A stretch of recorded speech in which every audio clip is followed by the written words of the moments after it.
In part one of my folds video, I had a question that came up. Badger Snacks asked, okay, on the asymmetrical one before the knee, how did you know where the lines went at the bottom? You went from simple bottoms to wow real fast.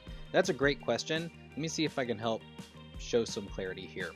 So whenever I'm doing these drop folds, I want to make sure that I'm understanding the overall form.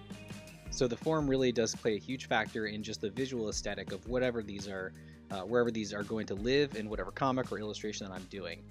But at the end of the day, once I've got my form, I need to understand that these are layered 3D objects. So if it's going to be a pinch point, and I've got this cylinder that's coming down in sort of this triangular teardrop shape, I need to remember that it is 3 dimensions. So I've got my contour lines going on top and below.